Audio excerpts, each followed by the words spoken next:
இன்னொரு புறம் பார்த்தோம்னா இபிஎஸ்ஐ நாம் கொஞ்சம் குறைச்சி எடை போடுறோமோ அப்படின்னும் எனக்கு தோணுது. ஏன்னா போன சட்டமன்ற தேர்தல் வந்தபோது, இடைத்தேர்தல்கள் வந்தபோதும் என்ன பண்ணார், கடைசி நேரத்தில் பாஜகவை கழட்டி விட்டார்.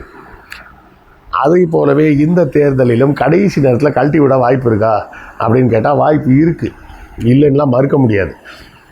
ஏன்னா தேர்தல் நெருக்கத்தில் நான் இனிமேல் பாஜக கூட்டணி இல்லைன்னு அறிவிச்சிட்டாருன்னு வைங்க.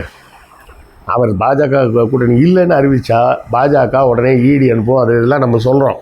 அந்த மாதிரி இடியை அனுப்பக்கூடிய ஒரு வேலையை பாஜக செஞ்சால் தன் தலையிலே தானே மண்ணை வாரி போட்டுக்கிறது அப்படின்னு தெளிவாக மக்களுக்கு தெரியும். அப்போ என்ன ஆகும், எடப்பாடியார் விக்டிம் ஆகிடுவார். பார்க்குறதுக்கு மக்கள் பார்வையில் பாதிக்கப்பட்ட நபராக, அனுதாபத்துக்குரிய நபராக மாறிடுவார். ஆனால் அந்த அனுதாபம் முழுக்க ஓட்டாக மாறுமா அப்படின்னு சொல்ல முடியாது. ஏன்னா இபிஎஸ் ஒரு ஆளுமை தான், அதிலெல்லாம் மறுக்கிறதுலாம் இல்லை. நிறைய பேர் சொல்லலாம் அவர் இப்படி பேசுகிறார் அப்படி